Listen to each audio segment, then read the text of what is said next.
The Spanish Announce Table. It is episode 411 of the Spanish Announce Table. This is going to be a fun episode. In fact, it's probably going to get some of the highest ratings we've ever got. Kick it off right now. We are going to do our AEW recap, and then from our AEW recap, we'll kind of do the best of the rest. We'll talk about a little bit of the SummerSlam. We'll talk a little bit about the Rampage. All the fun things happened. But yes, let's talk about last night's Dynamite. It was a great episode. You know how it was a great episode? We watched it and we enjoyed it. So who gives a shit about what the ratings have to say? This is a quick side quest. We're getting into it pretty early. Here's the side quest that I want to talk about ratings. You small-brained dum-dums. Ratings are not a thing anymore. Think of this. How many young people, ages, let's just say 20 to 35, answer an unknown phone call, and then on top of that, will then answer questions from a stranger about general topics? How many people you think do that in 2022? No one. Going in, right. Yeah. And so then when you get told, well, polls are suggesting that this politician is leading the other politician, it's not fucking real because it's antiquated. Just like ratings. When you guys keep talking about it's up now, it's down there, it's up this. You know how you know a company's doing well in television? By the relationship they have with their partner. AEW and WWE. WWE's partnered with Universal, USA Network specifically. Viacom, AEW, CBS. Viacom, I think is that, yeah. AEW is partnered with Turner, which is again rolled up to Discovery.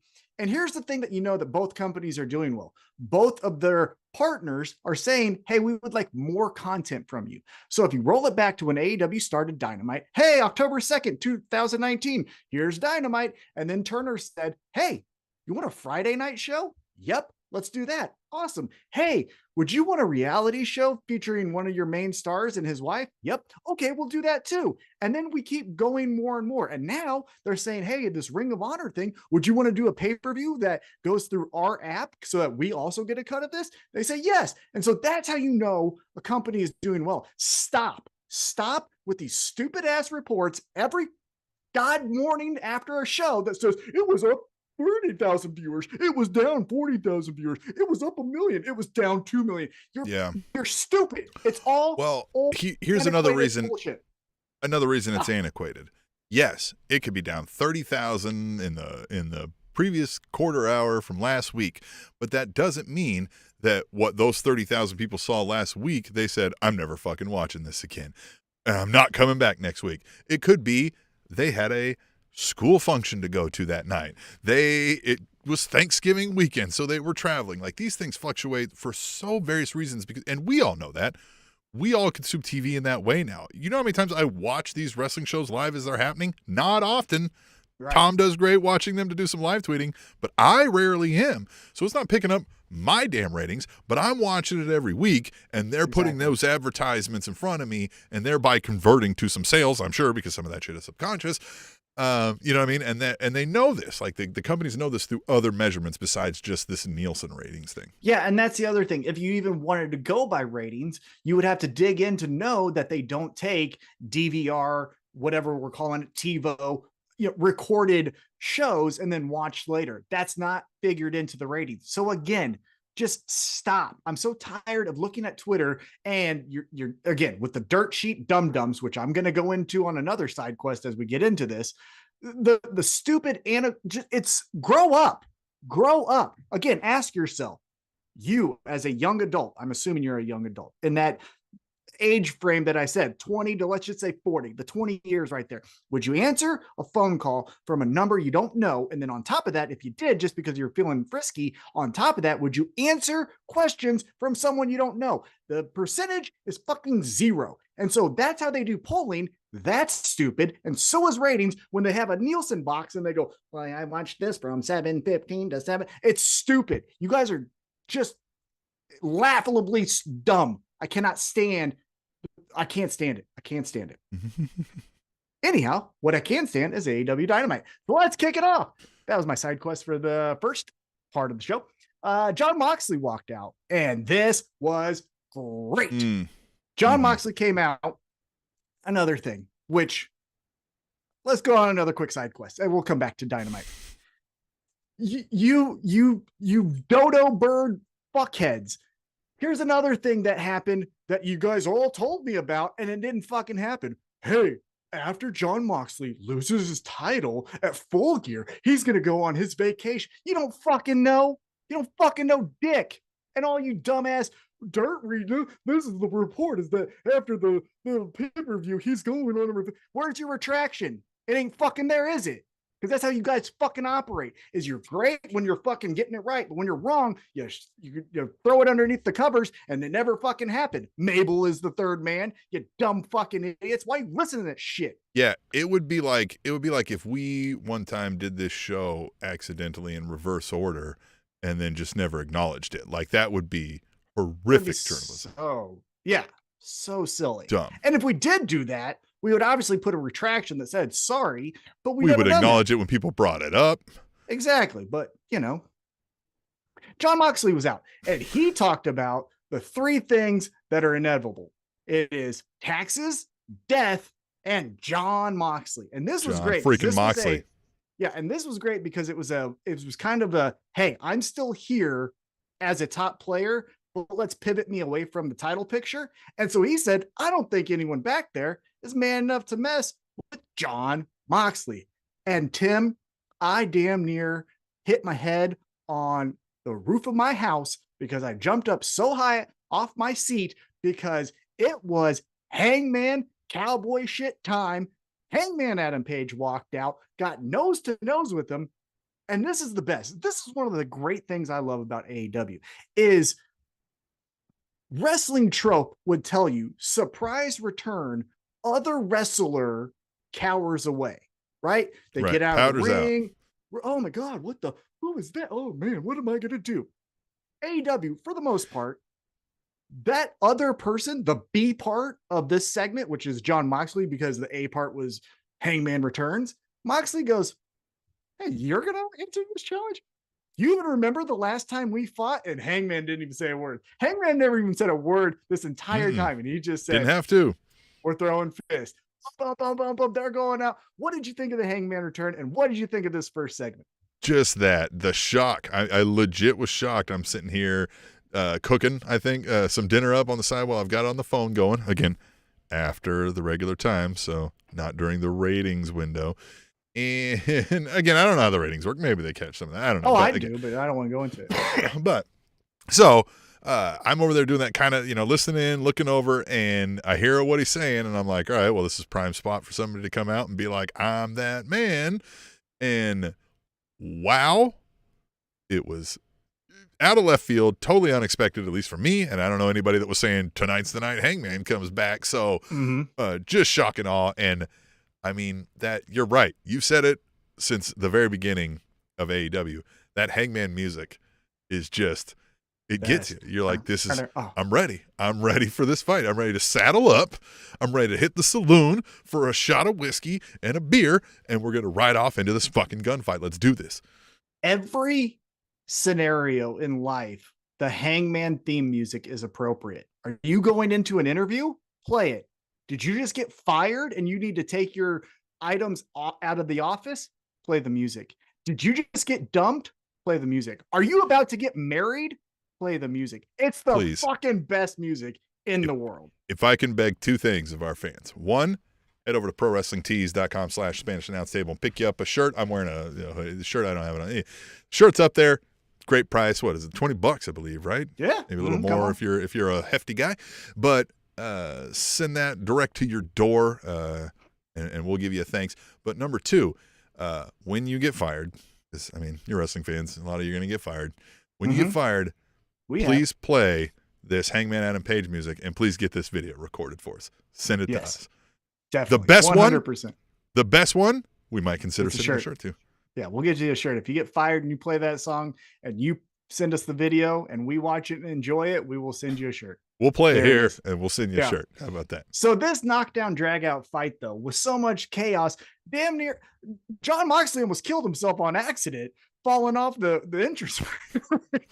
But again, I love this. When we've said before in wrestling matches, man, fucking miss sometimes, right? Like miss. That's kind of why we like what we see later, the Samoa Joe walkaway move, right? Like you miss. And that's what happened here. If this was a real fight, real fights do this. You go swinging, you miss, you trip over the fucking furniture, and then you hop up real quick while the other guy tries to take advantage, but he missed and he fell. You know what I mean? Like it's so very real. So that was great. And the announcers played it off well. They were like, look, he's so enraged he couldn't even see where he was going. He was just zoned in on.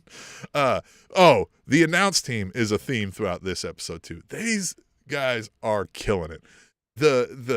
This group, the chemistry, just the way they approach how they interact with each other and what they talk about is so great. I'm loving this announce combination right now. And this was the props I want to give them is that they were like, they just rolled with the punches, man. Like, hey, he fell. Yeah, he fell. Like, wouldn't you? Look, he's crazy right now. He's ready to bite his head off. Yeah. And they going to the commentary team as we continue to talk about Dynamite. They seem like they're genuinely having fun. They get serious when they need to, which again, we'll talk about in a little bit, but when they're just going to be watching, not to be disrespectful to any match, but like throwaway matches, they're going to approach it as such. They're going to give you they're really great at giving shit to each other, even on things that maybe we don't know, like maybe inside jokes amongst the three of them, they're really great at, but they approach every situation with the seriousness it deserves. So when it is a knockdown drag out fight, like Hangman and Jon Moxley, they're, oh my God, yeah, look at this. When this is crazy, it's nuts. But then when something like William Regal, which again, we'll talk about in just a moment, when that happens, they get serious and the joking stops and they approach it as such. So I really like this team too. They do a really good job. I want a little bit more Tony Schiavone, but that's just because I love Tony Schiavone. But anyhow. But I like this. I mean, and another thing they kept hitting on was like, hey man, wasn't even supposed to be here today. He was just here getting cleared, and apparently he ain't waiting. And I love that too, right? Like, this signals to me Hangman is back and ready, or at least will be ready by the time we tell this story.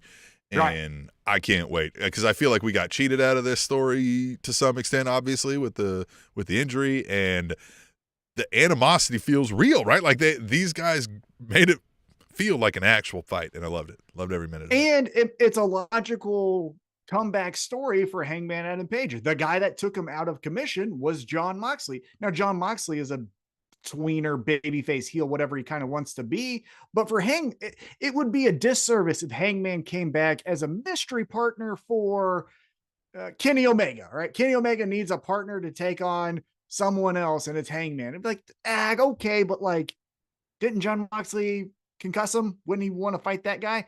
And so I like that it was Jon Moxley that brought him from the backstage to the ring. And again, like the announcer said, apparently in kayfabe, he was only supposed to get cleared from the doctors and then, join us next week for whatever we may have planned for him. But nah.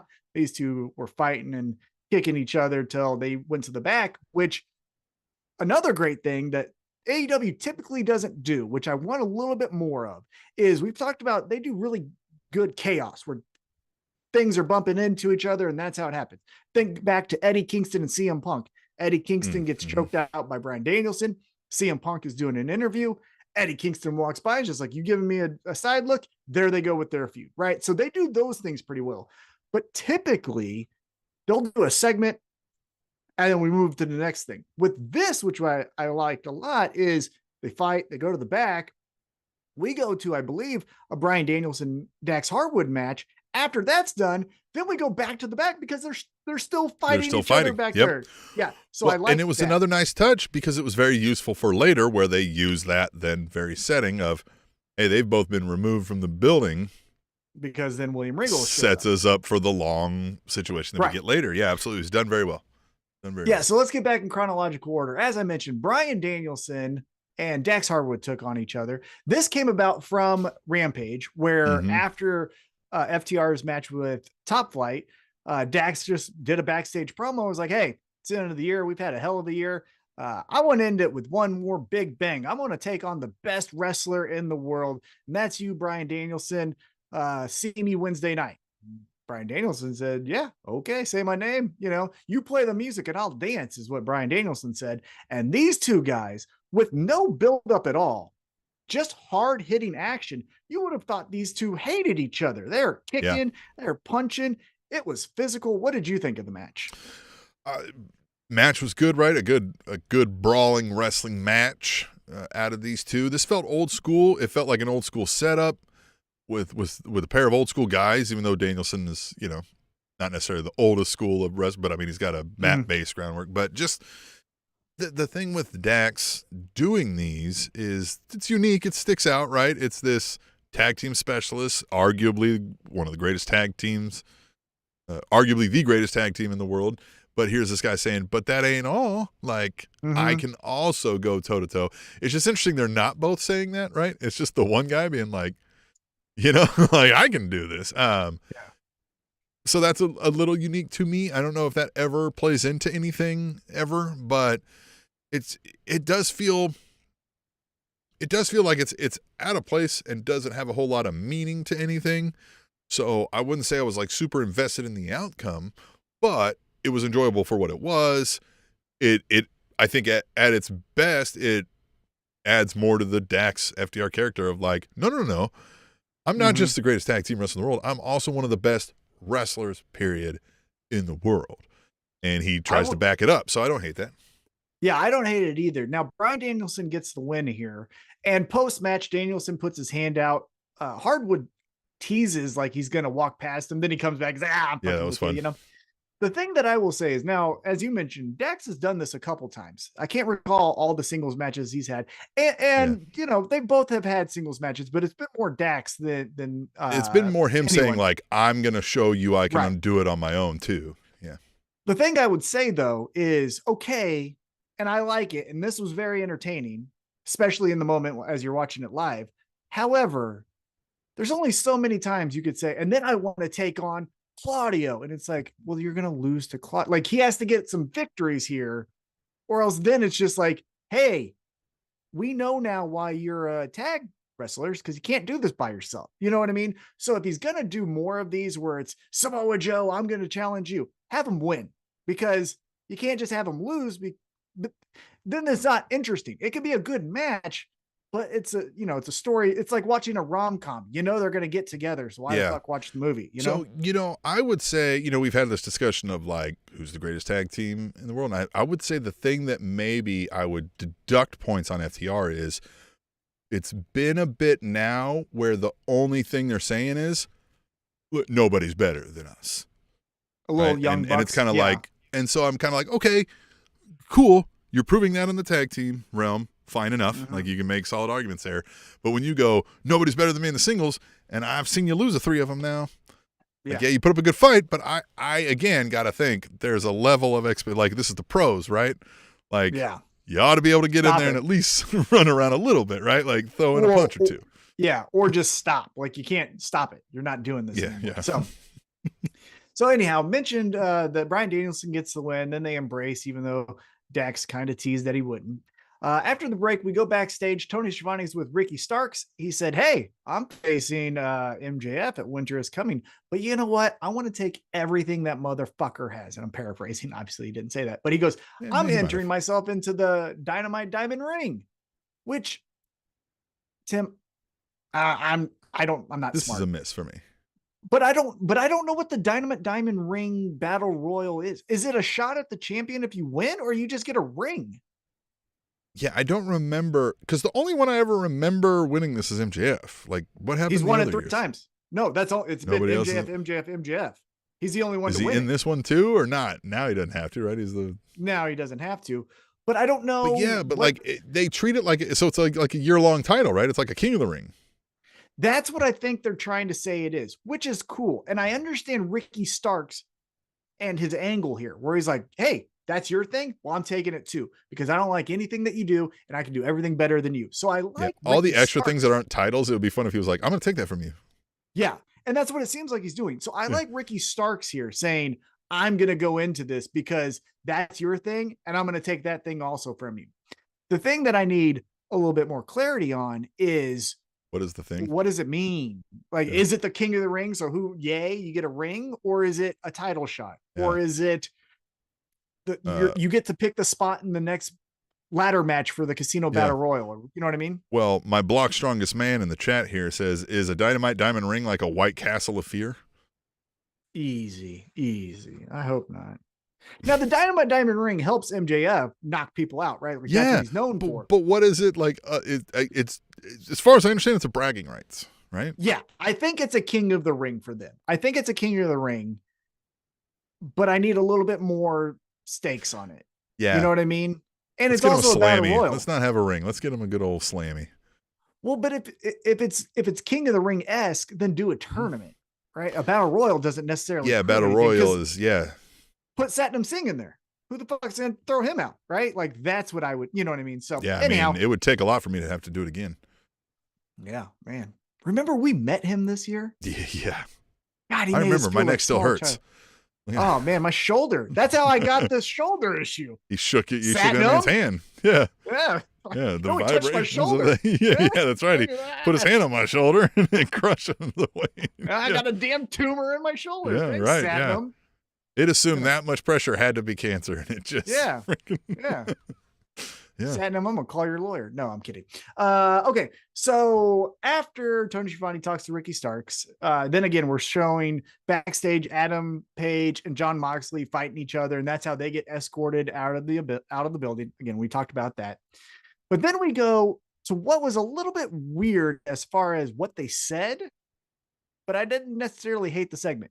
So for whatever reason, the JAS without Jericho and Claudio and Yuta were on a soundstage in Nashville. Yeah. Why?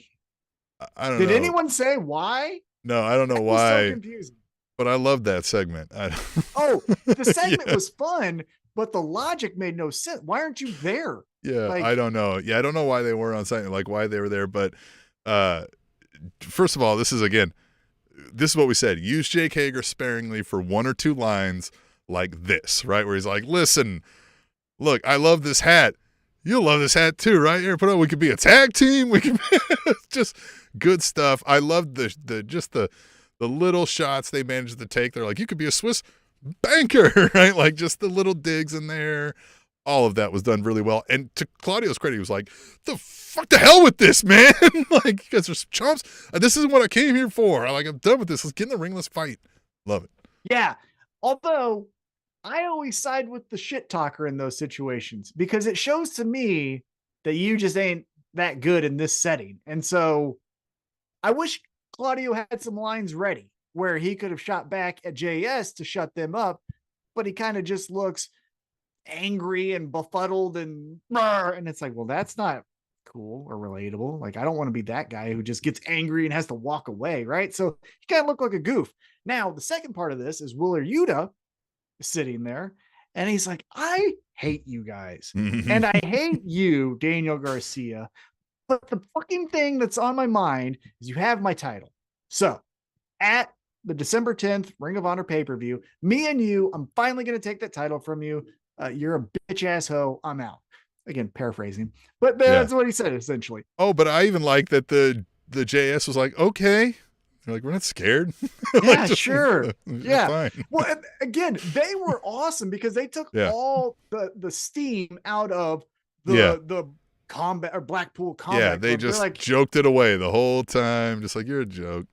Yeah, they're like, what do we, they no-sold everything that they said. They agreed to the match, Daniel Garcia, Wheeler Yuta, and that'll be fine. That'll be fun.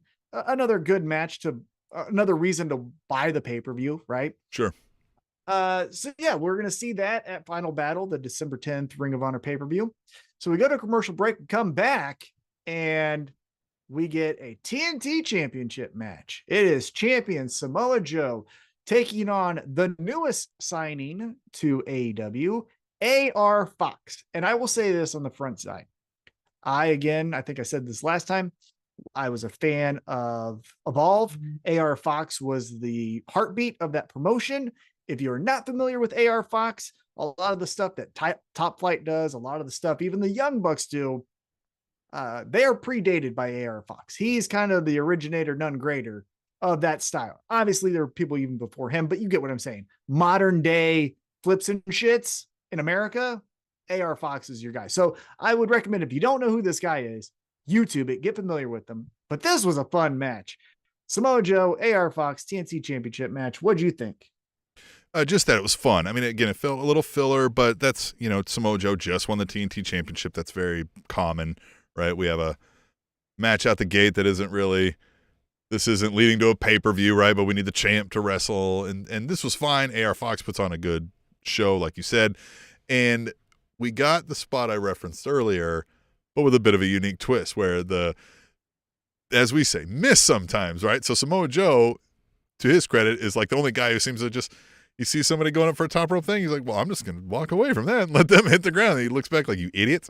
Well, with AR Fox, that guy can land on his feet. And so here he's like this chump and turns around to a boot to his face, right? Like that spot. But that's kind of the only thing that maybe really I think I'll remember long term from it, right?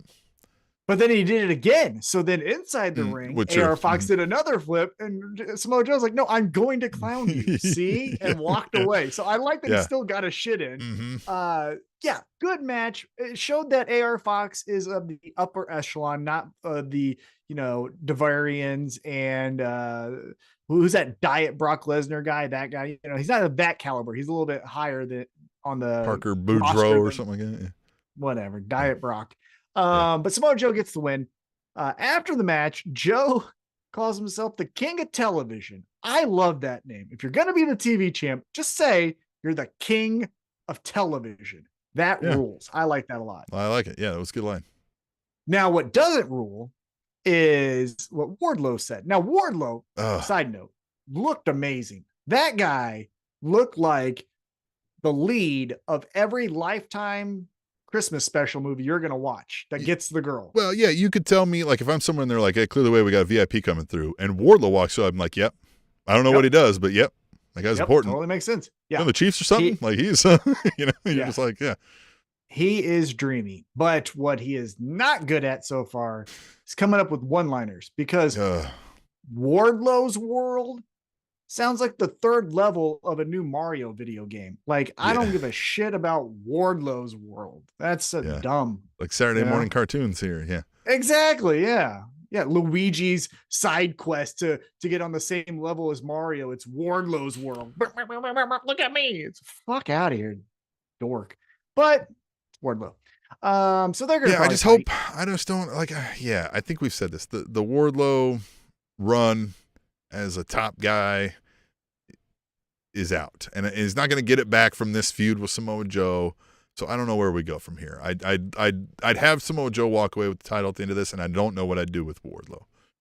So what would you do with this? Because we also saw a video package of Powerhouse Hobbs talking about, hey, you want to know the Book of Hobbs and where it originated? And these streets right here. And you saw guys playing dice, and when Powerhouse walked by, like, hey, fuck, is that guy gonna rob us? Like, what the hell? And Powerhouse is kind of like, maybe. Mm-hmm. Maybe I will. Yeah. I don't know. So, and I like this if we're gonna say more, who is Powerhouse Hobbs? This is legit Will Powerhouse Hobbs' upbringing from what he's told us. And so that's great. That's good character work. Does it, like, I don't know that that's going to be a store, right? Like, I don't want to use, I grew up in the ghetto as part of the story, right? Maybe the ghetto is improper term, but you know what I mean? Like, I just, so it's good character work, but I think I already understood that about Powerhouse Hobbs, I guess, but I guess if they hadn't put that in front of the camera, that's fine. I don't know why we're seeing this vignette now, right? That's the one that stuck out to me. That's a debut vignette. Yes. Yeah. That's what I felt. This is when I don't know who this person even is. Mm-hmm. This is Razor Ramon's introduction videos, right? But we've seen Powerhouse Hobbs. Powerhouse Hobbs is one of the few that had a match with CM Punk. You know what I mean? Like, we've seen him in high caliber spots. So I don't need to be resetting Powerhouse Hobbs.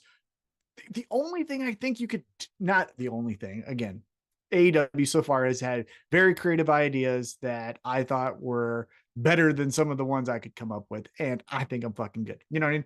But the only thing I can think of is, now MJF is the champion, and I don't think Powerhouse Hobbs is going after the championship. However, the only thing that can contrast the mean streets of New York would be the high class limo rides of MJF or people like that. So I just don't know who that is. So yeah. And again, he lost to Samoa Joe. And so he just retreats to his, yeah, there's some details in there that we need to figure out. But for me, look, I got my action figures up here. T-Mac Toy Wrestling, if you want to check it out. This is what needs to fucking happen. Right there. TNT champion, Powerhouse Hobbs. Yeah, but I think we could have called this back when the Wardlow thing was going. I think we understood that was because of MJF's storytelling. Mm-hmm. And like if we had to decide between, hey, we've got two guys of similar stature and a similar attack to the wrestling style in Powerhouse Hobbs and Wardlow, if you weren't making them a tag team, I don't know why you had two separate acts doing the same thing. And I would stick with the Powerhouse Hobbs over the Wardlow if I was running with one of them. Now, you mentioned Wardlow and you also mentioned MJF. That takes us right into our next segment. MJF debuts on Dynamite, 1, a new championship, and 2, that he is now our AEW champion. This had a lot in it. For as great as MJF is, it was a bit long-winded. Now, the end of it, we got the shit we were looking for. And to his credit, he was tasked with talk about the firm, talk about your challengers, talk about how this Regal thing came about, bring up the new title, and then do the Regal thing. Like, he had 5 things to do, so it wasn't like he could do that in 2 minutes. Yeah, you're right. And he did do all those things. And I think if we were to drop any off, you could have avoided the talk of the firm. We could have got to that later. That wasn't the first question on everybody's mind, I don't think, right? Yeah. But he brought it up. What he said was fine, right? Like, hey, you know what? I don't blame him. You saw a weakness. In fact, I'd have done the same thing. I think it might have fit a little bit better if he'd have been like, but this is your warning, right? Like, can't get away with that again, right? Like that kind of thing maybe, but that's fine. He rolled that off and moved on. And then he starts digging into more. The title thing got me because I thought, oh, we're debuting a new title. That's fine. It's been a couple of years. This will be all right. And then it's just the Burberry. Just Burberry. Just the belt is Burberry. That was so great. Because I even remember because my wife was sitting next to me and she was reading her book. I was like, hey, they're going to debut a new title. And she's like, oh, well, we'll look like. I was like, let's see together. And then they, Regal pulls off the black the black curtain there, and she's like, that's the same thing. And then they zoom in. I was like, but it's Burberry. And she's like, MJ. She's aware of who MJF is, right? Yes. So she's like, God. Yeah, MJF. That's a great heel move, right? Like, he shit on how ugly the title was. It was classless, tacky, looked terrible, reminded me of all the other people that wore it. So I need something new, something that'll look, completely unique. And then it's the same thing. It's just got his Burberry on it. So great. Now, one thing that they could do that I think a lot of people would be into, because if you go look at WWEshop.com, they have this, is customized titles. Now, I don't know how much that's going to cost you, right? But go on WWE Shop. Probably you can get the Kansas City Chiefs Super Bowl WWE title. You can get the Undertaker, the Stone Cold. Oh, these title belts are the price of a decent new car, right? Like they're 5 figures and mid, you know what I mean, like range. But if the payoff is the marketing, right? Yeah. But if you're just changing the thing, I mean, you could sell a lot of that, right? Hangman gets the title back. He puts fucking, like bull horns on the top of it. You sell that, like you could do some things with that. So I'm not hating the idea of customized titles. I just thought the build up and then the payoff was a little. Some Hangman bull horns on the. Yeah, I wouldn't hate it. I'd buy it. Good stuff. Yeah. So the thing that I thought was the most interesting, and I am not one of these guys who's like, oh, I told you so. Because again, you got a fucking story right. Cool. Nerd. But what I did like is he named some people of like who he kind of wants to fight indirectly. First person he mentions. Well, so the first person I want to talk about is Ricky Starks. Obviously, winter is coming. So that's good. You get that one in there. He mentions Bryan Danielson. Bryan Danielson starts to get the side eye from William Regal. William Regal kind of is like, wait a minute, what? Hey, we're cool with like throwing Jon Moxley to the side, but you talking about my son? Again, he's not his real, but you know what? He gave him the look like, let's stop there. We don't need to talk about Blackpool Combat Club anymore. He also mentions the Mad King, Eddie Kingston, and says he'll never be champion again. And I'm telling you, the money, you could just have a money tree with this feud of Eddie Kingston, the Dusty Rhodes of 2023, Mm-hmm. and MJF, the Ric Flair of 2023, and just fucking go.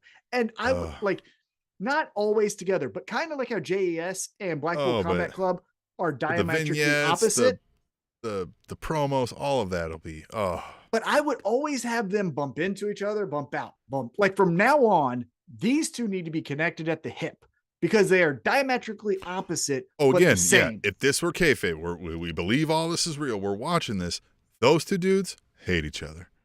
Yeah. They don't get along. They don't drink the same booze. They don't go after the same women. They don't like the same music. They don't wear the same clothes. Nothing. They don't vote for the same people. Nothing. Right. They hate each other. But they're both competitive alpha males, alpha being in air quotes. And so that's what makes them so similar. And so, yes, now, if I'm guessing, if I have the pin here it is again.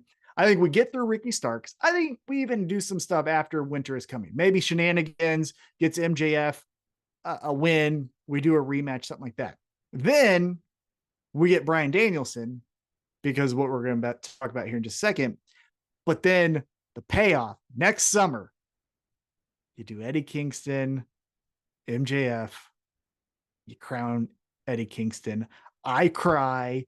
I hand over my credit card to AEW. I say, do whatever you want with it. I have a high spending limit. This is the greatest thing in the world. Don't spend that all in one place. Actually, I mean, you might only be able to spend that in one place, but you know, but whatever. I have good credit, so you can go wherever you want with it, pal. Yeah. Any one place, but probably just one place. But Eddie Kingston as champion, I cannot wait. So the reason why I said Bryan Danielson, we're going to get to pretty quick, is they talk about how this came about. MJF said he got an email from Regal. Regal's like, hey, I see something in you. I could take you to heights that you've never been before. MJF says, sure. And so that's how the swerve on Jon Moxley happened. And then as he's kind of wrapping up the promo, you see him put on brass knuckles, walks behind Regal. Regal's like, ha, ha, ha. Still kind of, hey, what the hell? He's talking about Bryan Danielson. Still seemed a little upset about that. And then MJF, whop, hits him with the brass knuckles. William Regal fell down dead. Fell down dead. And I can't remember exactly because I didn't write it down, and I'm not going to look it up because we don't fact check. But he essentially said, like, hey, I'm going to tell you what you told me. The times have passed you by and all this stuff. And when you got good stuff, hit me up then. So, you know, when he first ever approached the William Regal aspect of this, he mentions the email that William Regal, he said, keep sending me things. And I kept sending you things. And then you came back and were like, hey, we only take the best of the best. Like, step it up. And when you do, you know what I mean? When you get something better than average, call me. And so he repeated that verbatim, only changing the MJF Industries or whatever instead of WWE. And just, I mean, we've said this before. MJF is a master at the payoff for this moment and this episode was sprinkled in 7 weeks ago. Right? Like 7 weeks ago into something else that we thought was going a completely different way on a minor character becomes a callback for a major moment. And that is the stuff where that's what makes him, I feel, in my opinion, light years better than most doing this right now. Everyone, except for Eddie Kingston. But he did sprinkle in he's like, hey, he's back to the bidding war of 2024. And he says, and hopefully the con will pay up. And he's like, oh, and I'm not talking about Tony, right? Talking about my good old Jolly St. Nick, right? And Trips, right? Like throwing those in there. You know, because that's going to be good fodder for the Twitters and all that. That's good stuff. That angle of the promo, let's talk about that a little bit. So we'll back up a little bit. That angle of the promo is getting a little bit tiresome. Tongue in cheekish, right? It's a little bit over. Yeah, it's a little like get closer to 2024 and saying it, but like, brother, I don't want to hear that for 12 months. You know what I mean?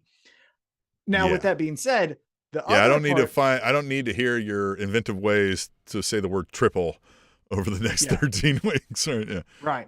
Right. But the aspect that I did like is he got in front of, oh, you guys are cheering me. Well, guess what? You're going to boo me in like 3 weeks because you're going to say I'm boring or I don't wrestle and all this. And he's like, suck it. That was awesome. Which is why this is so great that he said that, is because timestamp anybody, the millions and millions of fans watching this at home on YouTube. Come on.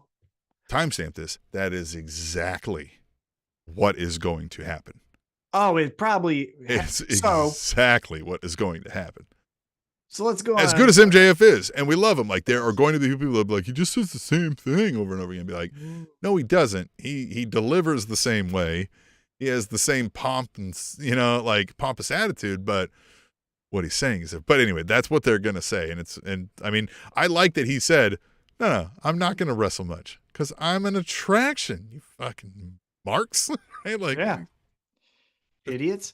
So let's wrap this up and then we'll go on a quick side quest. So MJF leaves William Regal laying. They take him out on a stretcher. As they take him out on a stretcher, Bryan Danielson runs out. He doesn't have one boot on. He has, like, it looks like he just came out of the shower and half dressed to run out there to be next to William Regal. He should have had like shampoo and soap all over. That would have been a nice touch. It would have been great. So they stretcher him out. They take him into the hospital, or they take him in the ambulance to take him to the hospital. Bryan Danielson leaves with them. And now here, let's go on a quick side quest. Because I said this on our Twitter at Table Show, and I will say this till I'm red in the face with anger. But it's so maddening. I don't even know the exact words of insults because I can't think of the right one except for ones that I can't say, of just how fucking miserable you stupid fans are, that when you saw a great angle on television and you saw, oh my God, again, we're watching TV here. Oh my God, MJF left William Regal laying. That man, dead, we've been told, was not supposed to be hit because of how fragile he is. Might not ever walk again. And MJF went there and he left on a stretcher. And so I go on Twitter expecting, stupidly, to talk about the things we fucking saw on television. But you fucks all want to write, this is him going to WWE. See, this is Triple H did the tweet on the SummerSlam or whatever the Survivor Series of War Games, and that shut the fuck up. Like, I want to hit every one of you in the fucking face for just being, because who cares about your dumb fucking guesses about what really happens? Like, watch television. I love, Tim, when me and you talk about what do you think is going to happen in this story on the television that we're fucking watching, or phone, or however you're consuming it, right? How is this going to happen on the television? But no one gives a fuck about your stupid guesses about backstage, like you're some insider, like you're fucking Adam Scheffler with the fucking ESPN NFL insider shit. No one cares about you like that. Just fucking talk about what you see on television. It's so dumb. Yeah. How? Well, because like gonna go WWF. Again, and it's like you said. Like, I think, look, man, if when Triple H took over, we were like, all right, well, who's all the people he's gonna bring back? Of course, William Regal is on that list that everybody was like, well, yeah, he'll probably go back at some point. But like, I don't need to know. Like, when it happens, I'll be like, this is the moment. Like, I will just see it when it happens, right? Like, he'll eventually, his contract will be up and he'll probably go back there because he has a higher job there than he has here at AEW. Like, fine. But like, I don't need to like see, like you're saying, the on-screen thing and be like, this is it. This is when he signs the contract now over there. Like, I don't care. Like, but I really don't care. Yeah. But it misses the point. The point of that segment was MJF went heel on the villain. Oh my God, what else could the devil do next? That's the point of the fucking segment. And now, potentially, you've ignited the American Dragon, right? The greatest wrestler in the company. That's what we've been told millions of times, from CM Punk to Dax Harwood. Right, because how's he going to react about this, you know? How is he going to react to it? So the ending talking point should be, oh, fuck, MJF is about to get his ass kicked by the greatest wrestler in the world, and MJF is willing to go to depths We didn't even know. So what would he do to keep his title? Yeah. And instead, Tim, the conversation is, oh, so he's going WWE. Like, and that's fucking ruined it. So, and that's it. Is I think like if I don't follow Twitter for a whole lot of other television shows, right? But I imagine I don't see if let's say I'm watching, I don't know, fill in the blank, Law and Order. If they kill a character on the show, I don't think I feel like I go on Twitter and see people going like, see, now his contract's up because he's going to start starring in this movie. And he's got a film over there. Like, I just don't feel like that's the major talking point. Sure, somebody may bring it up, like TMZ or something, but like, it doesn't. It's not the driving force of the show. To me, they killed the William Regal character here, and now we have Bryan Danielson, who has said the last couple of weeks, "This man is my father." You know, in so many words. Yeah. And he's a figure, but. So now he's going to come back to that. And my mind more went to first, instead of anything about William Regal, was, okay, so then when he's upset and he's like, I'm going to murder MJF's face, who's with me? Come on, Mox. And Mox is like, I don't give a fuck. Right. And then he's like, what do you mean you don't give a fuck? And he'd be like, what do you mean I don't give a fuck?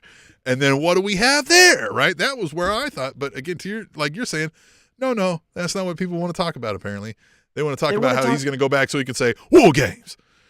Or that's all you want. That's all you want. Like you just want him back so you can hear War Games. They can play that on a recording. Well, but it goes back to one of the things that I still just dislike about this whole internet wrestling community. It's the number one driving force of what I dislike about being in this space is people want to be propped up for guesses or for predictions. I know he's going to go to WWE. And then when he does, I told you so. Who the fuck cares what you guessed, right? Or William Regal turns on Jon Moxley at full. I told you so. See, this is what was going to happen. Who gives a fuck? Just have fun. Guess if you're right. Cool. It's a fucking TV show. You know what I mean? Yeah.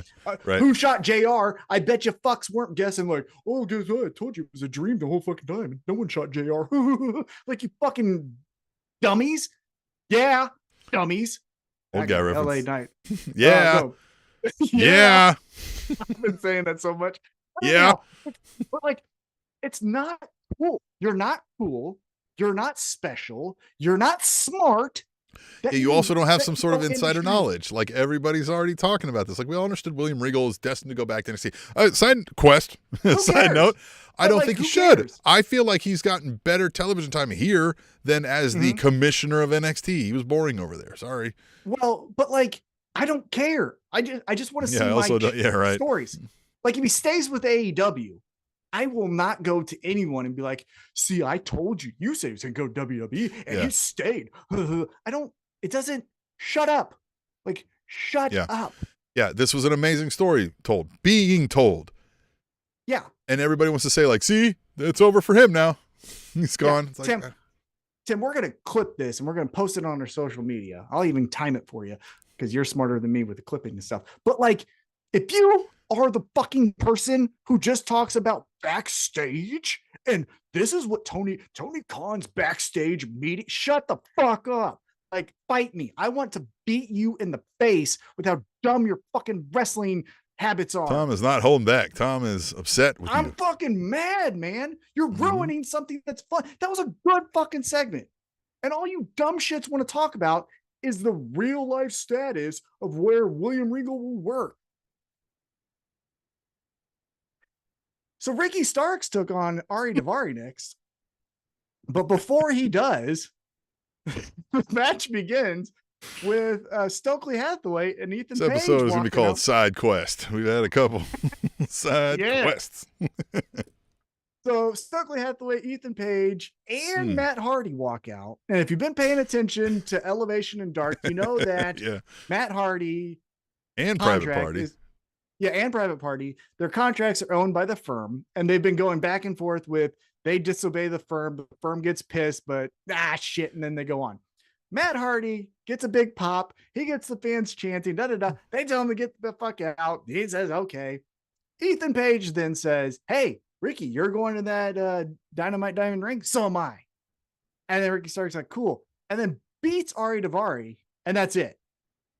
What did you think? This kind of was weird, right? Yeah, it was weird. The biggest smile was when Matt Hardy's doing this delete thing. And he's like, man, you better get your ass back. Ellis Rowan, he's like, this is supposed to hype up Ethan Page right now. You know that. Love it. Yeah. Love it. Yeah. They're really good. Again, the firm, I will love the firm if they're not involved in anything too major, right? If we get side storylines are sprinkled in with Stokely Hathaway annoyed because his gang of misfits can't seem to do a few things right, but they still, still get a victory or two for an Ethan Page or something like that. I think the firm works fine here with the characters they have. Anything more than this, I think, will be a little bit nauseating, but I liked this here. It just, again, felt a little bit filler, but again, at least it had an entertaining cast of characters around the filler, if you will. It wasn't just Ethan Page coming out being like, I think you suck, just like these people. I just would, the match seemed odd. I would have had during that promo, Daivari, who's a heel, try to get a roll up on Ricky Starks, and then Ricky Starks rolls that out into his finisher. Hey, guess what? That's why I'm so good. But it just felt like we all watch Up on the Ramp. Now that's done. Now we Come fight. to me, and then I'm done with you. And it's like, well, man, you even made him look more like a chump than he was before. But Ricky Starks, I felt like he did get that backstage interview, and he got this match. I just feel like turn it up a little bit more. I want more Ricky Starks. Again? Yeah. We don't have a good unifying reason for what he's doing. I want to get behind this character, and I like doing the thing, and you know what I mean? Like, but what's he chasing? What do we really want here? Well, but that's what I was going to say is very similar to how earlier in the night we talked about Powerhouse Hobbs gets this origin story of kind of like what a debut is.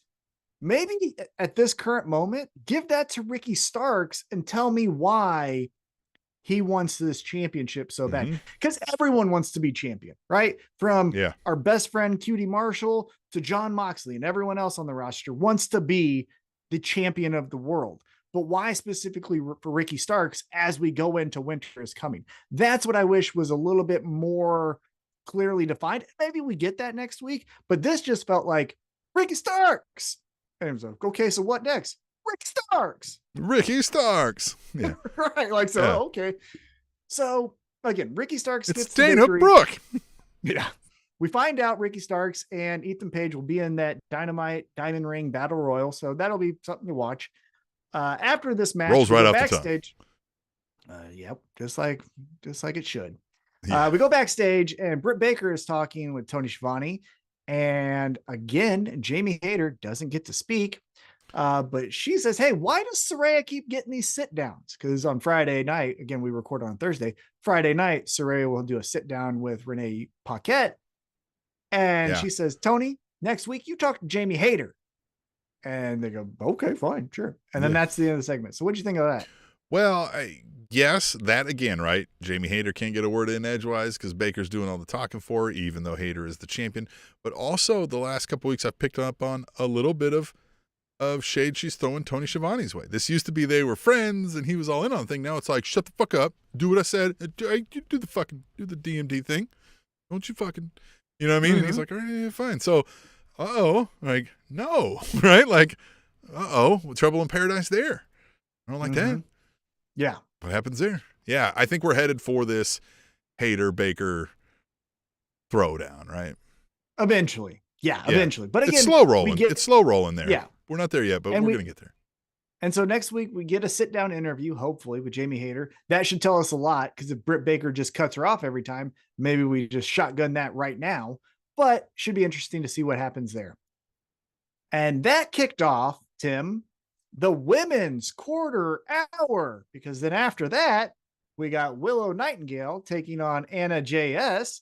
And for as angry as I get at the stupid internet wrestling fans that I just talked about earlier, I get just as happy seeing Willow on my TV. I think she's the best. I want to give her a hug. I want to just talk about puppies and what's her favorite kind of chocolate. And I just want to see her beat the shit out of Anna JAS, and I loved it. And this is checked all the boxes for me, except for I didn't get to give her a hug. What'd you think? Good. And we had kind of said this too. Like sometimes we've got these folks that we're getting behind, but we got to win something, right? And a little bit to shock and awe, I was kind of surprised we got a win here. Yeah. I think she's great. I said this on our Twitter at Table Show again, and hashtag tweet the table or write us an email, whatever you feel like. Tell me what you think about this, Tim. I don't know if you saw the tweet. Willow Nightingale, bubbly, just great. Again, you just want to give her a hug and just skip. I always just want to skip when I see her walking out. I'm like, I'm skipping with her. She's great. What would you think of a mixed tag with her and our favorite wrestler, Eddie Kingston? Wouldn't that be just great? The grumpiness and happiness just mixed together. If like he's trying to teach her how to be more vicious. Yeah. And you know what I mean? And she's like, listen, you need to relax. You need to like calm down. Look at this beautiful skyline over here. And I'll be like, what the fuck? Mm-hmm. Like, what are you talking about? You just got stabbed over in that building once. But then like as the relationship progresses, like you catch him mouthing the words to the newest Taylor Swift song. And she's like, what'd you do? And he's like, no, I didn't say nothing. Or like, we like she says something and we catch him smiling and she's like, and he's like, what? No. And then she walks off and he's like, I'm the anti-hero. Yeah. You know, yeah, that would be great. Yeah, if he's humming her entrance music, right? Yeah, that would be great. I just think picks up a lollipop she left or something. And he's like, yeah. I just think they would be great. They just seem so much fun together. But after he wins the World Heavyweight title, and then after he wins the World Heavyweight Championship, and after she wins the TBS Championship, but we'll get there in just a second. After the match here, Willow Nightingale wins, as she should. We get Ty Mello, who was out there with Anna JS, trying to help out Anna JS, and they're hugging. Okay, everything's good. Anna's selling that, like, man, I got fucked up here. I'm not 100%.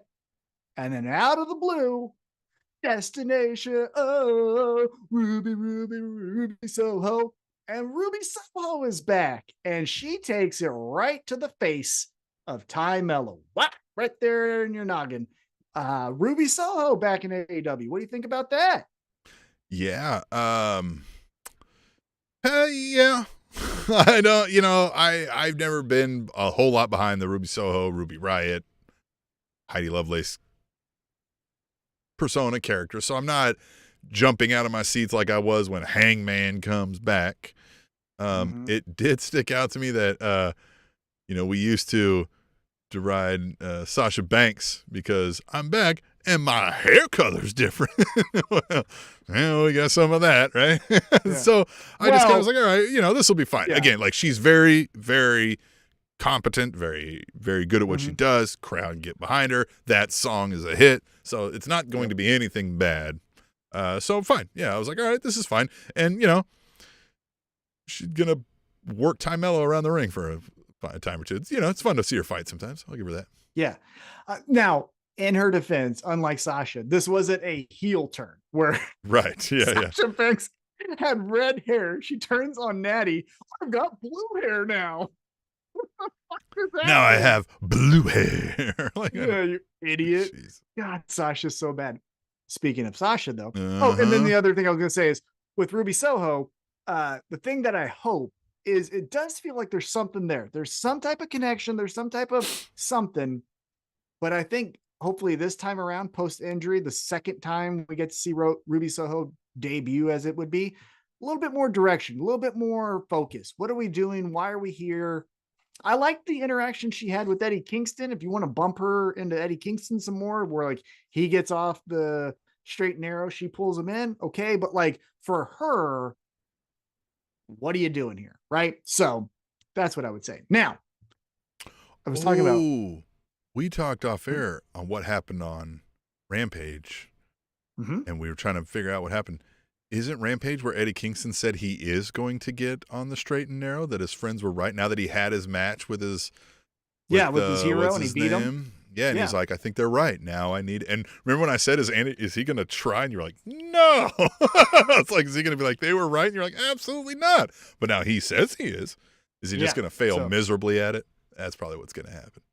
No, he's gonna win everything because he deserves it. Well, I mean, like, of trying to be on the straight and narrow and trying to, like, do the yeah, right yeah, thing. He'll fail yeah. miserably at that. But someone will get him on the straight and narrow. Maybe Ruby Soho, Maybe. and then that's what gets Maybe. him to the title. Willow. Maybe.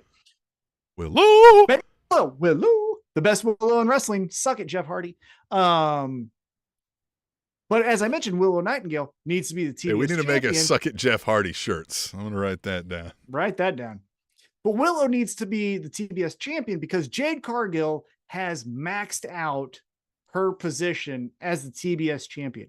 There is legitimately no challengers for her because we do the Jade Cargill TBS championship celebration and she brought it. I thought if you just watched her and nothing else around it, you just zero in on her and she gives that promo backstage, for example. And she literally looks like $1 million. Like, she literally has like $1 million plastered all over her. She literally looks like a superstar in this.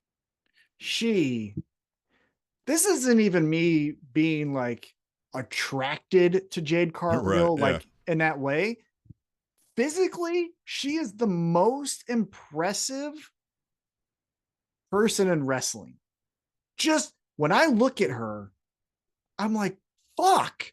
Yeah. Not sexual. Do you eat a carb? Like, do you? But just like, how do you maintain? Yeah. You are just like perfection physically. Yeah, she's like the Randy Orton of female wrestling, where you just like, how did you just wake up out of bed with your like body perfectly proportioned, like Leonardo da Vinci carved you? Like, but she didn't ruin it with like sleeve tattoos of skulls. Like, she is just right. Yeah, there's that. Absolutely stunning. It's like I'm not kidding. She should get some sleeve tattoos of just dollars. Yeah. But like, I'm not trying to objectify her. Right. But if I'm tweeting during the show or whatever, and her music comes on and I catch it in the corner of my eye, I stop because it's just. No, she looks like what. Remember, like in Sparta, where they like CGI'd abs onto everybody and stuff like that? It looks not real. I'm like, how did you do that? Like it looks like somebody literally carved you out of a human blob and sent you out there. Yeah, and then when you find out she's a mother, she birthed a human. Fuck. Yeah. Like, it's incredible. It's incredible. But you're right. She does her parts all here just fine. She says all the things.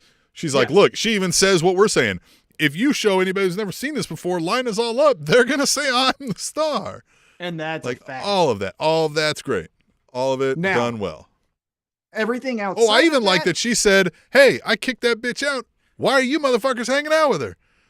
Like, well, so here, let's get into that. So this is where things started to fall apart really quick.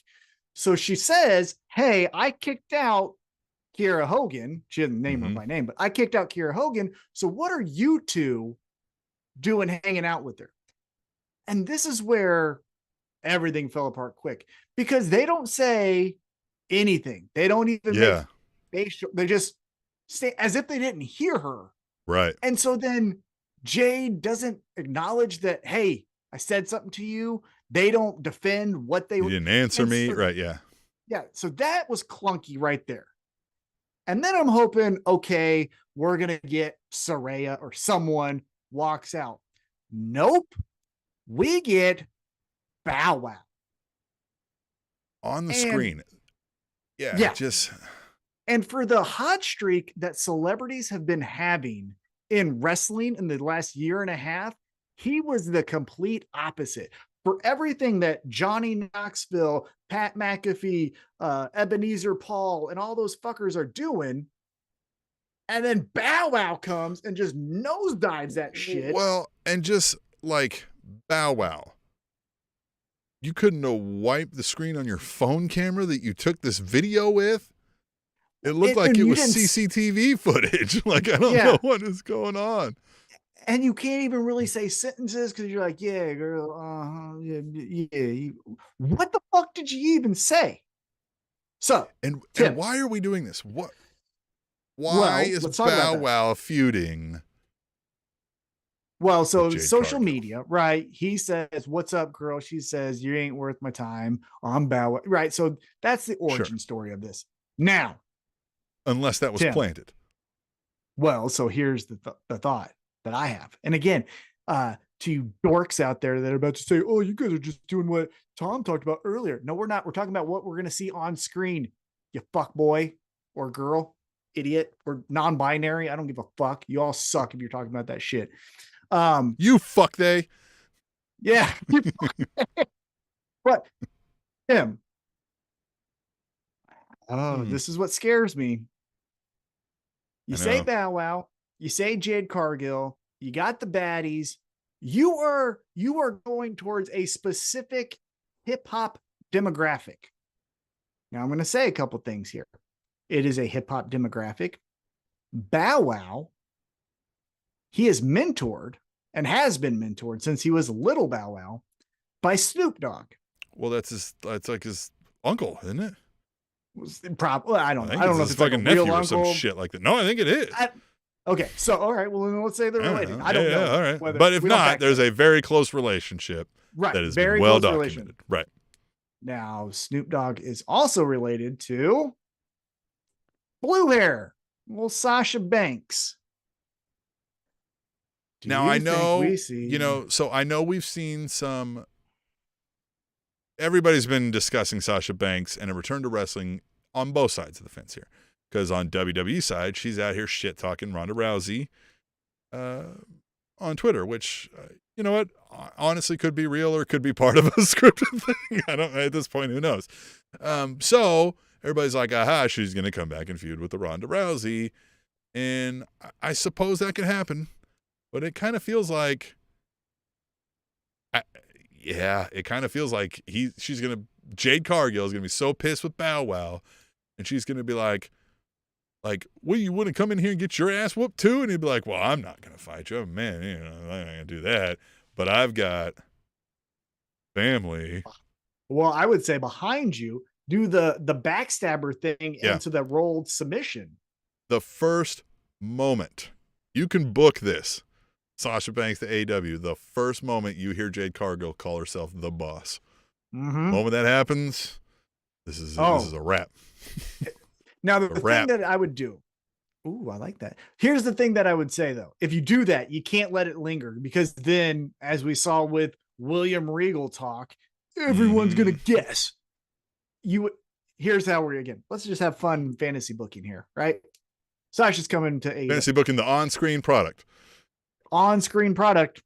Right. Let's subtitle that. This is what I would do. I would say Jade gets in Bow Wow's face. They're both in the ring. And after weeks and weeks of back and forth that no one really gives a shit about, Jade Cargill, who's bigger than Bow Wow, corners him and is like, "Who you think you are? You're nothing around here. I'm the boss." And then he just looks up and is like, "Oh man, that wasn't good." Shouldn't have said that. And then she goes, "What's going to happen now?" And then that's when he points behind her. Sasha does that backstabber into the thing. That submission has her looking forward. And then that's when Bow Wow can get on his hands and knees and be like, "You fucking fucked up. Ha, ha, ha, ha, ha." And then Sasha. Now it's boss time. Yeah. Oh, God. But that's where you get up. So here's what I'll say, though. And maybe not. Maybe none of that happens. But if it doesn't happen, man, what the fuck else are we doing with Bow Wow? Yeah. I don't even like that suggestion. I don't want Sasha Banks near AEW at all. I hate it. I agree. mean, it'll be pulled off well if we say it this way, because of course we're great. But if that's not where we're going with this, the fuck are we going with this? What? There is nothing. There is nobody Bow Wow can bring out from behind that curtain that isn't Charlotte Flair, if their name is not Sasha Banks, that is going to make any of this worth it. So I don't know why we're doing this. The thing I fear, so that's the best case scenario, which again, me and you agree. Sasha Banks in AEW, I ain't with it. I don't want it. No. But what else could it be, right? My fear is this is the Satnam Singh debut, where the lights go out, lights come back on. Who the fuck's that guy? And everyone's kind of like, Oh, we've well, got some other that's giant woman now. Now there's like a Yeah. 7'3" woman who we've right. never heard You of. got, yeah, we got some And Bow Wow's her Japanese, manager. yeah, some Japanese killer over there in Shimmer that we've never We've got seen, Big me and Bark, you. and Yeah. she's And she takes her out, you know. Yeah. I don't know. But as mentioned, Jade Cargill has maxed out this TBS championship. She needs to 100%. be, It's over. have her retire. They'd be like, I don't want this anymore. I relinquish it, but she never loses. Like something, because she's past this. She's a star. Have her take out Jamie Hayter. I like Jamie Hayter. Jade Cargill's the shit. Let's move on. We get now, after that women's quarter hour, we get to the main event. It is match 3 between the Death Triangle and the Elite. And what are you thinking about this? So this was match 3.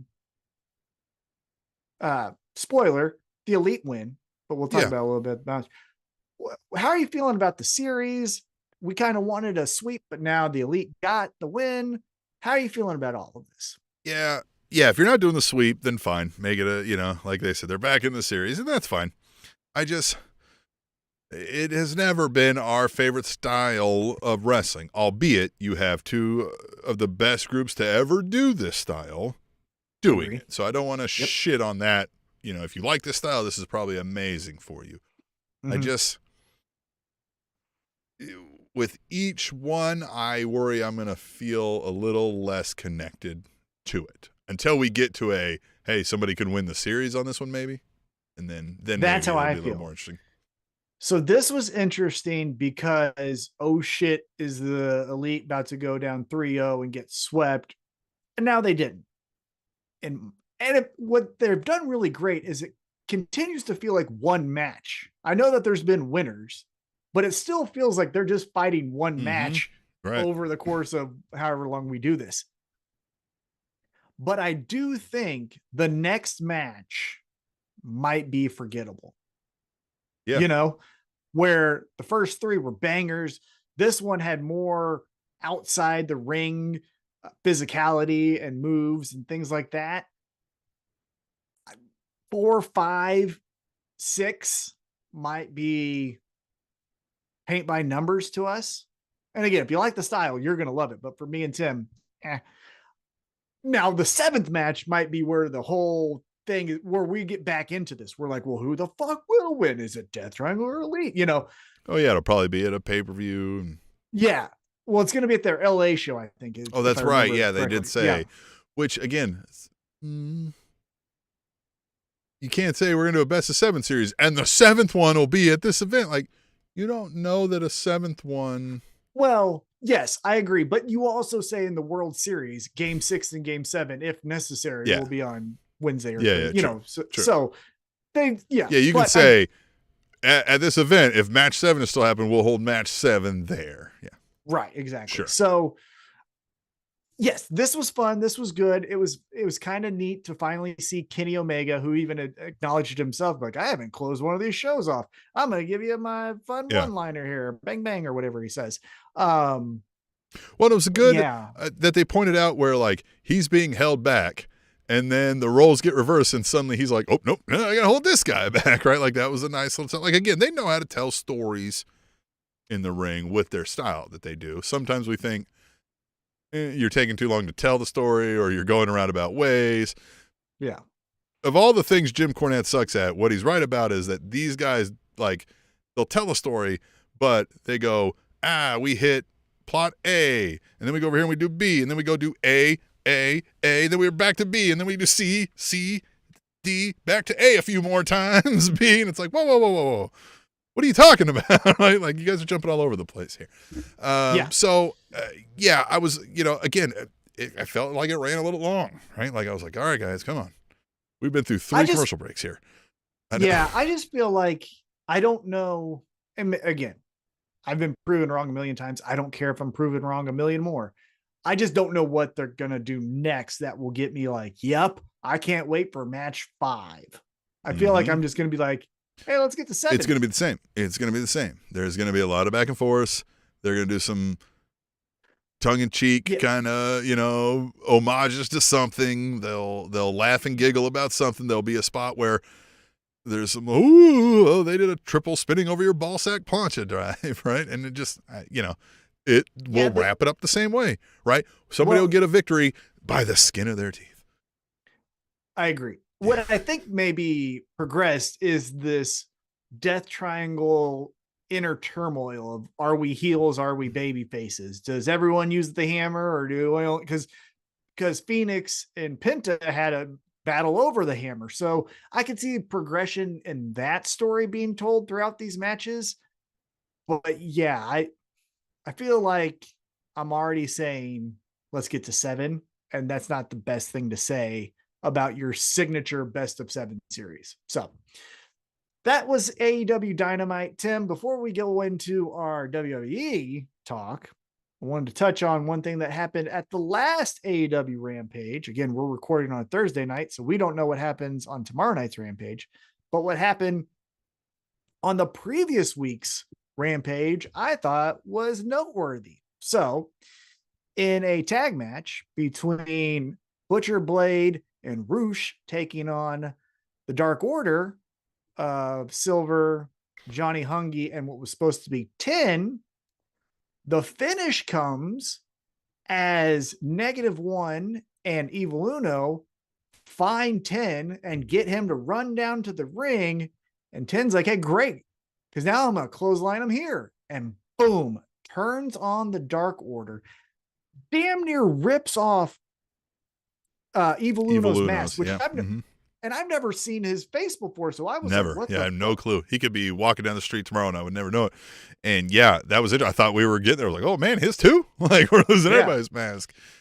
So then it caps the Preston off Vance I got, I was like, Evil Uno probably needs to keep his mask on. If I had to guess, let's keep it on. So the segment ends though with -1, who was at the top of the entrance ramp, standing there. Preston 10, whatever we're going to start calling him now, takes his mask off in front of him, rolls it at his feet, stands behind him as -1, who's again in his own mask, looks to be crying, and then does the fist alongside Roosh, Butcher, and Blade. And the comment that I loved so much was from Tony Schiavone, where Tony Schiavone said, 10 started with an open hand and ended with a closed fist. Like, those are both of the symbols, and it shows the evil that he is now doing. This was 5 weeks too late, but perfect theater in the moment. Perfect. And man, something tells me this -1 kid is going to do some things when he's, you know what I mean? Like, he's been a school of the game now for a long time. Since the tragic passing of his father, this seems to be like his thing. Now, a lot happens to a young man over the course of the year, so who knows? But if things go right, like, this -1 might have so many built-in, you know what I mean, storylines and fans and stuff coming into, like, actually wrestling in a few years at this point. Like, how old is he now? Like, I mean, it's going to be interesting, right? And especially if AEW is still rocking and rolling and going, which I could fathom. That's a thing, right? Like, they'll probably still be going. Would hope so. And so, man, the Dark Order stuff has been long. We've forgotten about a lot of it. But, man, when we put together the highlight reels of stories over the years for the Dark Order, this is one of the key moments of the entirety story of the Dark Order and Brody Lee's influence on that. Huge. So huge. Now, is Preston Vance gonna, like, or I feel we're gonna get the heel version of a Wardlow here. Like, Preston Vance, we're all gonna be like, oh, he turned on him, and then he's gonna come out, he's gonna do some things, we're gonna be like, yeah, okay, you're not so interesting. Well, you know, we've talked about this with WWE, especially a few years back, where it was 5 guys playing the same role of Ziggler, Miz, you know, all of that stuff. Now it feels, and we may have mentioned this before, I can't recall, but now it feels like we have Powerhouse Hobbs and Samoa Joe and Preston and Lance Archer. It's like you all are the different shades of the same thing. So how is Preston going to be different? That's what I'm interested in. But the more interesting question in the immediate is, what do you think happens to Dark Order? Now everyone's gone. I think everyone's gone. It's just John Silver, or excuse me, Reynolds. Yeah, John Silver and Well, Reynolds. one of them came back, right? Was it Alan Angels? Who came back recently? One of them No, came it was back. it was Yeah. Stu Grayson. Stu Grayson. So we've got Evil Uno, Stu Grayson. Well, he wasn't there. Yeah. The tag team, right? Who's the tag team? Johnny Hungy and Reynolds. Yep, Johnny Hungy and Reynolds, and Hangman's an honorary member, isn't he? Right. Well, yes, -1. Yes. So do they start recruiting? What would you do if I said, "Hey, we need to get Dark Order to the summer of 2023"? What would you do? Just rinse, repeat, or are you doing? I mean, I think the trio of just, even if you had Evil Uno and the tag team, can get by with a -1 sprinkled in once in a while. Maintain the lovable nerds. We all hope for you, but man, nobody thinks you're gonna fight here. Right? Like, nobody thinks you're gonna win this. That kind of thing. I just don't know that there's anything major left to twist and turn them outside of somebody turns them dark again and leads them, but I don't know that we're going there, given just the heaviness over the Brody Lee situation with it, right? It would feel wrong. The blowback on that, no matter how great that storyline could be, the blowback on it from the public at large would just probably make it not worth the effort to write it. I agree. I would recruit. That's what I would do. Is you got enough of these Nightmare Factory guys, start putting them in mask, make them a little bit meaner. We missed that spot earlier, right? Where Cutie Marshall's like, I want to fight. He's like, yeah, fine. Oh, yeah. Fine. Orange Cassidy. Right? Orange Cassidy. He's like, yeah. It's a lumberjack match. He's like, lumberjack match. Fine, right. And then he's like, what the fuck, man? Like, why is everybody so fucking? And even Tony Schiavone's like, good job, man. You got the match. Yeah. Loved it. Yeah, sorry, I forgot that in my rundown. But yeah, even him was like, yeah, sure, okay, cool, you're getting the match. Yeah. And Cutie's like, what the fuck is happening to everyone? Why? Yeah, like now he's mad that he's like, wait a minute, I fucking worked up this speech and you're just gonna fucking love it. Yeah, sure. You're great. Yeah, I thought that was fun too. And that's again going to happen on this Friday's Rampage episode. So yeah, I just thought that it was the most emotional moment, which again, we're going to talk about Survivor Series in a little bit. But the most emotional moment to me was the throwing of the mask at the feet of -1. Here's why this will fall flat, though, ultimately, is because that was a great story to tell. 10 says, fuck this. Double crosses them, throws the mask at the feet of the leader, the young prince of the Dark Order. But it's to simp as the fourth guy in a faction that nobody even, do you know the name of this group with fucking Roosh? And like, what if it was like, fuck the Dark Order, you guys have been holding me back, and now I'm going on a tear and I'm going after the TNT championship and I'm Preston Vance. Okay, but this is, I don't like you guys. I'm going to go with Roosh and this other guy in a suit. Like, I don't give a shit about that. Like, that's not going to make me care about this feud anymore, really. Like it could have been anybody that he joined, right? Like, and it probably would have been better. Like, I don't know, like, what this Roosh thing is it's just, that's why it's going to fall flat. Because this isn't about Roosh and Preston Vance against the Dark Order. This is about Preston Vance stabbing the Dark Order in the back. Now, what you could possibly do is Preston gets into this group and it's like, hey, look, the reason I left those dorks is because they didn't respect me. I'm taking over this group. And then you get a power struggle. I don't know. I think it would have been. Or he gets remorse. He's like, hey, guys, you guys want to play some ping pong? And they'll be like, ping pong? Fuck, we don't do that. We talk about how we're going to murder our next opponent. Or we're going to go make some money. And they'll be like, oh. All right. You guys want a Capri Sun? And they're like, what the fuck? I'll be like, what? Then he's like, oh, man, I used to have friends. And that then he's got to come crawling back, right? And then he's got to, yeah. We'll see what happens there. Yes. I think if you said, hey, he has to turn on Dark Order. Look, Preston is not a top guy. He's not Kenny Omega. He's not John Moxley and all that stuff, right? He's not primed to be. He didn't need a slight push to get there. Like, he's a ways away. Right, but he did need something. But he needs something to jolt, right? And so good. I would have said, again, if I had the pin, I'd say, hey, Dark Order, you're turning into dorks. We're in here to like fuck people up. So I'm going to join the House of Black. It's me and the House of Black. It's me and Brody King. and we're going to be, Well, and here's the thing too, is that like, I get it. Brody Lee died, right? And it changed everything, right? It changed everything. And they became what they were. Nobody was going to boo them because they were a dark, at the time. But if we're trying to carry on the group and the legacy of Brody Lee, the Brody Lee character, last we knew him, wouldn't want you guys palling around, chumming up, giving each other wet willies in the back. He'd want you to get sinister and fucking stab a motherfucker in the back alleyway.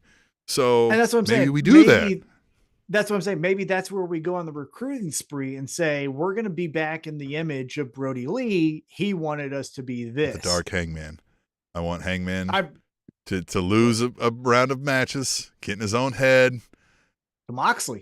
He's like, nobody's here for me. And they're like, we've always been here for you. And he's like, you have. Now I'm going to reward that. We're both getting back to power, right? Like, now he leads the Dark Order with the Dark Hangman riding in on the Black Horse.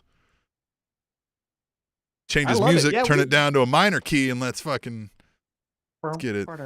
Yeah, let's get it a little more sinister, right? Remember when we made Fawn Dead Guy, right? Let's get. That was Who sent us that? Somebody sent us a Fawn Dead Guy theme. Was that Theo? I don't know who did that. Yeah, I don't know who did that. Yeah. Fawn Dead Guy. So, Fawn Dead Guy. That was on the spot. Yeah. So much fun. All right, so let's talk about Survivor Series. Tim. Yeah, a lot of things happened, right? The Becky Lynch and the Faces won the women's match, even though you have a heel faction that you're trying to get over, so that made a whole lot of sense. And then Austin Theory won the United States title, which you just ripped from him. So I mean, whatever. Okay. And the big thing here is the main, like what we all came here for was the War Games match of the Bloodline versus the Brawling Brutes and Drew McIntyre and Kevin Owens and am I saying it all?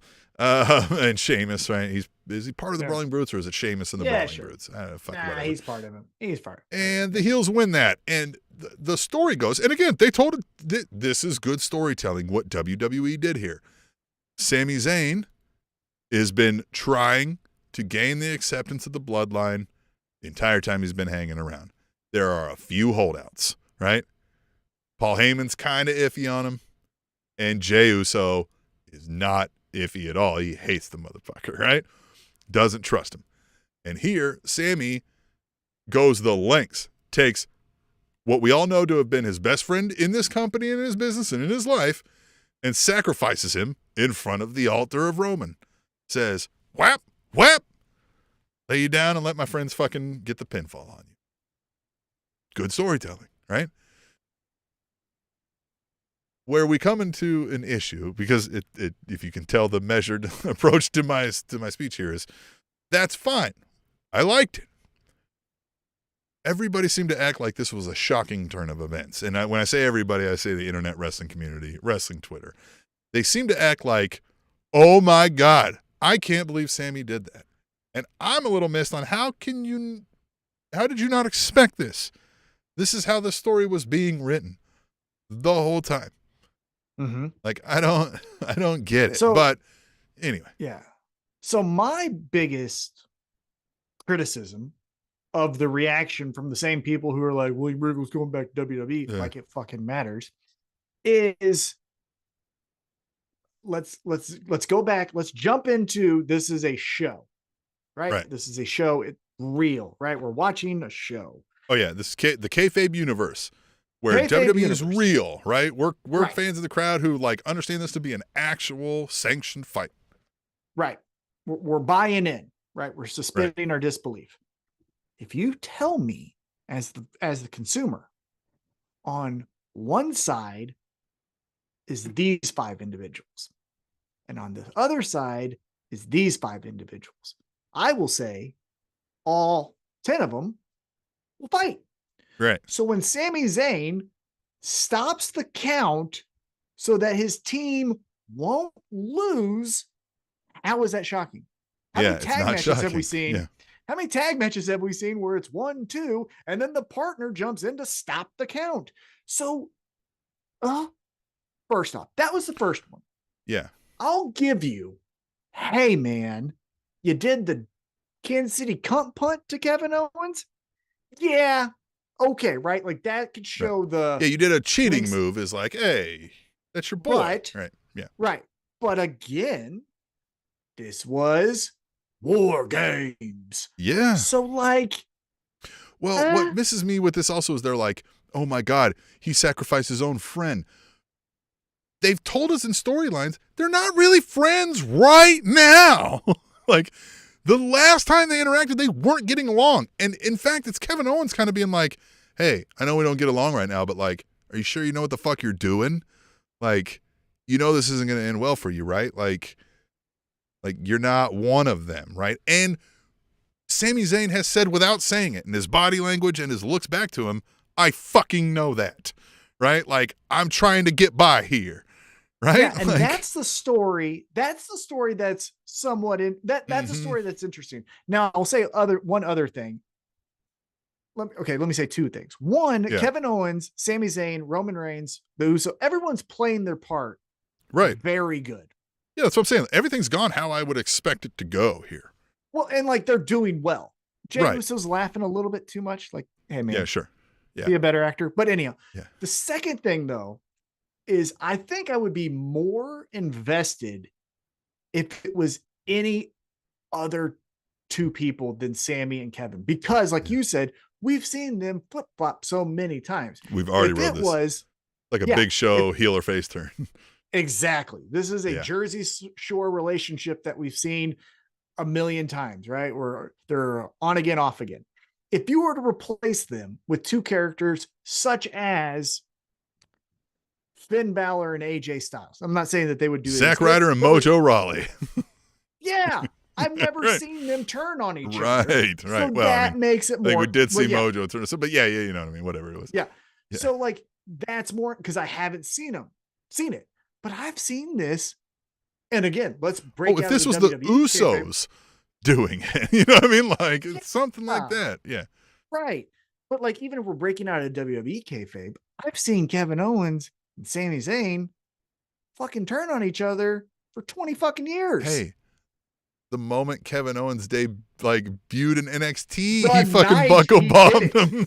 Yeah. Like Yeah. it just, The that's what I mean. night Like, he debuted.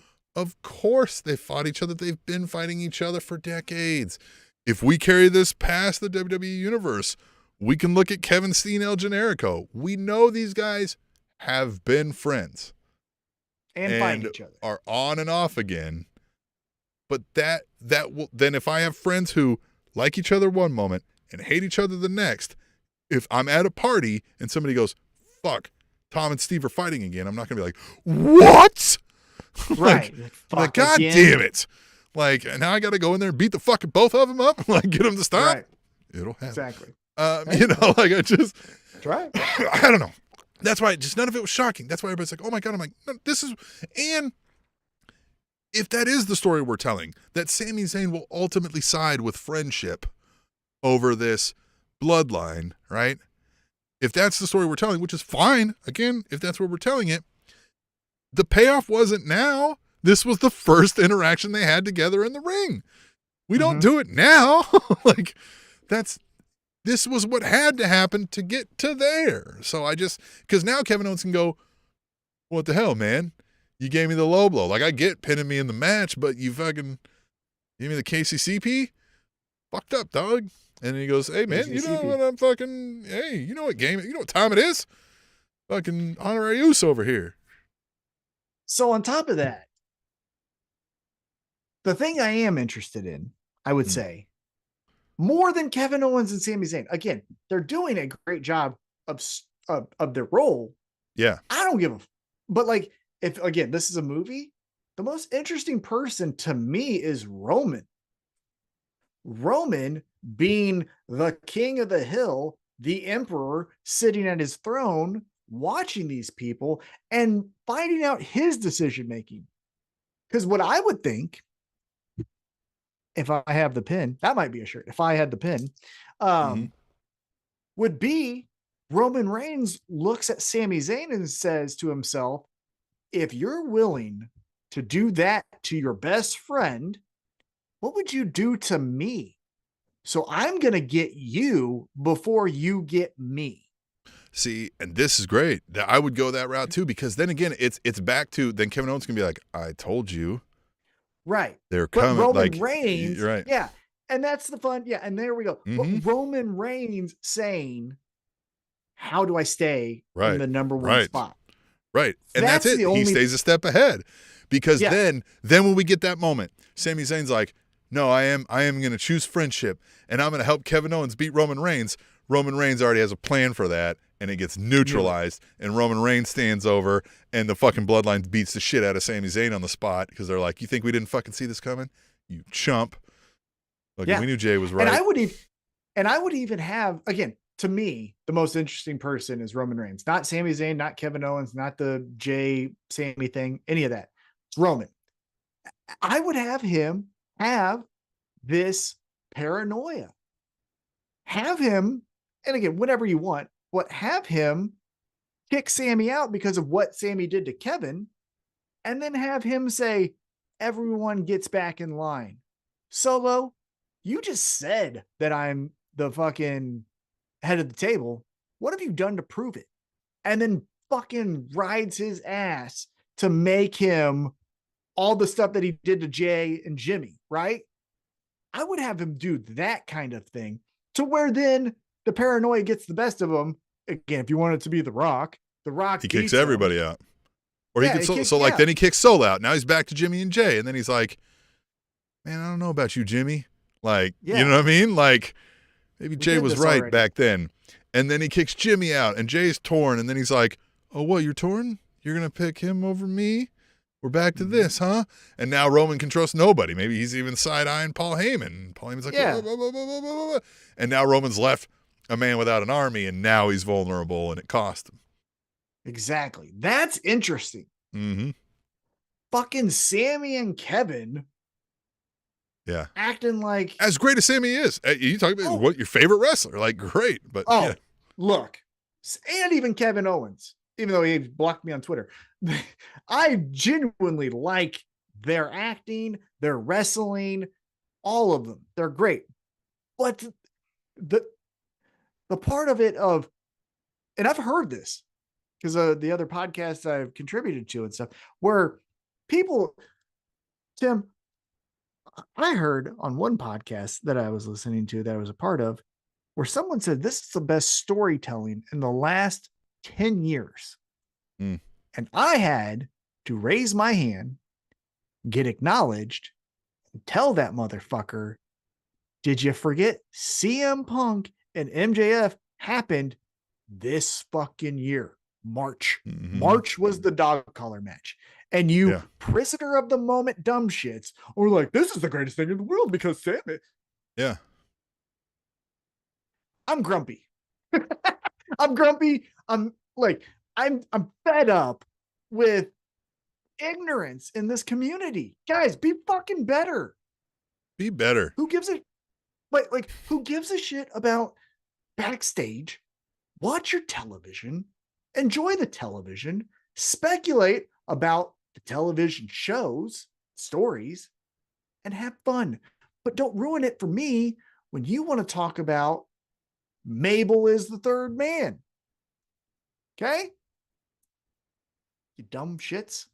Yeah. So watch the show, have fun, buy a shirt, ProWrestlingTees.com, Spanish Announce Table, and we're going to take a side quest, get out of here for a week, and come back for, unless you had anything else, Tom?